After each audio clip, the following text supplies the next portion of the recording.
teman-teman, kamu tahu gak ciri-ciri dari seseorang yang memiliki kebutuhan khusus itu apa saja?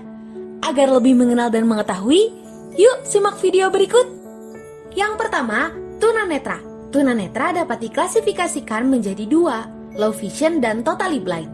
Untuk ciri-ciri low vision, ketajaman penglihatannya kurang dari ketajaman yang dimiliki orang-orang awas. Pada saat matahari tenggelam, tidak bisa melihat jelas atau rabun senja. Posisi mata sulit dikendalikan oleh syaraf otak, bola mata tampak keruh atau putih-putih di tengah, dan kadang-kadang seperti mata kucing atau bersinar. Pada penglihatan hanya mampu merespon terhadap cahaya, benda ukuran besar dengan warna mencolok, melihat objek tertentu dan membaca buku dari jarak sangat dekat. Bila berjalan di tempat yang belum dikenal, sering tersandung dan menabrak. Untuk ciri-ciri totally blind, terjadi kerusakan susunan saraf otak yang berhubungan dengan penglihatan, tidak dapat membedakan gelap, terang, tidak dapat menunjuk sumber cahaya, juga tidak mempunyai persepsi cahaya, sering meraba-raba bila mencari suatu benda dan jika berjalan sering menabrak atau tersandung. Bagian bola mata tampak jernih dan sering menekan bola mata dengan jari. Seseorang yang memiliki hambatan penglihatan dapat membayangkan suasana di sekitarnya dengan berfantasi, yang mana dengan fantasinya dapat menghasilkan karya dan kreasi yang luar biasa, juga pikiran yang kritis. Yang kedua, ciri-ciri tunarungu, yaitu tidak menunjukkan reaksi terkejut terhadap bunyi-bunyian atau tepukan tangan yang keras pada jarak 1 meter. Tidak bereaksi bila dipanggil namanya atau tak acuh terhadap suara di sekitarnya. Tidak mampu menangkap maksud orang saat bicara bila tidak bertatap muka. Tidak mampu mengetahui arah bunyi, kemampuan bicara dan perbendaharaan kata kurang berkembang. Tidak bisa memperhatikan sesuatu untuk jangka waktu tertentu. Bahwa seseorang yang memiliki hambatan pendengaran atau tunarungu memiliki kemungkinan besar mengalami hambatan dalam berbicara, sehingga mereka bisa disebut dengan tunawicara. Namun yang tunawicara itu belum tentu memiliki hambatan pendengaran. Yang ketiga, ciri-ciri tunagrahita. Ada 3 jenis tunagrahita, yaitu ringan atau mampu didik, sedang atau mampu latih, dan berat atau mampu rawat. Tidak menunjukkan perkembangan yang berarti sesuai dengan tahapan usianya, bertingkah laku dan menunjukkan interaksi yang tidak lazim bagi anak seusianya, tidak dapat mengurus diri sendiri sesuai perkembangan yang seharusnya dan kurang mampu menolong dirinya sendiri, mengalami hambatan perkembangan bicara dan bahasa, sehingga memiliki kemampuan bicara yang kurang dan komunikasi terhambat, kurangnya perhatian terhadap lingkungan atau tidak ada perhatian sama sekali, yang juga dikenal sebagai sikap apatis dan acuh tak acuh, memiliki daya ingat yang sangat lemah, sulit dan lambat mempelajari hal-hal baru, kecerdasannya sangat terbatas dan mempunyai minat yang juga terbatas. Yang keempat, ciri-ciri tunadaksa, yaitu mengalami hambatan dan kekakuan pada anggota gerak, atau lemah, atau lumpuh dalam gerak, dapat tidak lentur, atau tidak terkendali.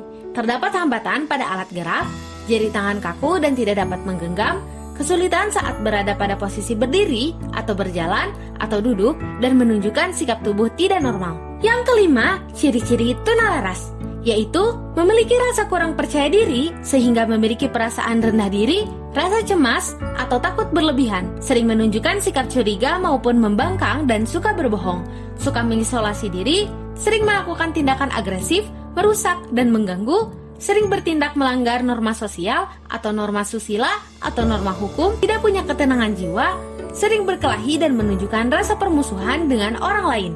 Kelima ciri-ciri tersebut yang paling sering ditemukan dan diketahui, tetapi tidak hanya itu, masih ada ciri-ciri lainnya seperti yang keenam, ciri-ciri anak dengan gangguan pemusatan perhatian dan hiperaktif atau ADHD, yaitu inatensi atau kesulitan memusatkan perhatian, contohnya seperti tidak mau mendengar, gagal menuntaskan tugas-tugas, tidak dapat berkonsentrasi, perhatian yang mudah terganggu, harus diingatkan dan diarahkan terus-menerus, impulsif atau kesulitan menahan keinginan, seperti terburu-buru saat mendekati sesuatu, tidak teliti, mengambil kesempatan tanpa pikir panjang, sering mengalami celaka atau luka, tidak sabar, hiperaktif atau kesulitan mengendalikan gerakan, seperti sangat sulit istirahat, tidak dapat duduk lama, bicara berlebihan, menggerakkan jari-jari tak bertujuan atau usil, selalu bergerak ingin pergi atau meninggalkan tempat, dan banyak berganti-ganti posisi atau gerakan. Yang ketujuh, ciri-ciri anak dengan gangguan spektrum autism atau biasa disebut dengan ASD. Gejala autisme biasanya mulai terlihat jelas saat anak menginjak usia 1-3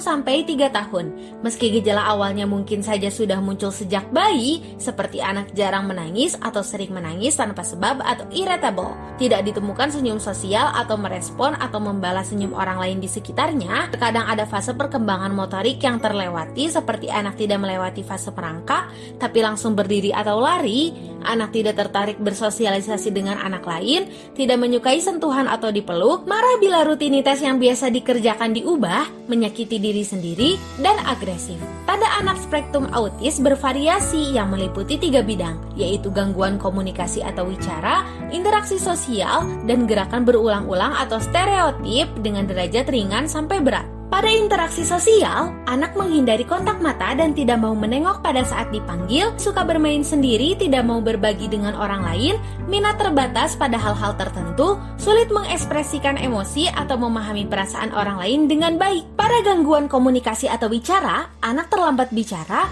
tidak bicara sama sekali atau bahkan sering mengulangi kata-kata saat berbicara atau ekolalia, atau jika dapat bicara tetapi sulit untuk dimengerti atau intonasi atau kecepatan suara bendahara kata tidak banyak. Kadang jawaban tidak sesuai dengan pertanyaan yang diajukan, tidak mengerti lelucon yang diutarakan orang lain, tidak memahami gerakan, bahasa tubuh atau gestur, dan nada suara, tidak bisa berkomunikasi dua arah, dan tidak menatap mata lawan bicaranya. Pada gerakan berulang-ulang atau stereotip, anak menyukai bagian tertentu dari suatu objek seperti roda pada mobil mainan atau bahkan memiliki ketertarikan pada objek yang tidak biasa seperti tali, karet gelang, plester, dan lain-lain. Sering melakukan gerakan berulang melibatkan satu atau seluruh tubuh seperti mematikan dan menyalakan lampu. Selain itu menyukai kegiatan yang berjalan lancar dan rutin. Jika tidak sesuai, ia marah, kesal, atau menangis. Yang kedelapan, anak dengan kecerdasan dan bakat istimewa, memiliki tingkat kecerdasan dan daya ingat di atas rata-rata, kreatif, rasa kepekaan yang sangat tinggi,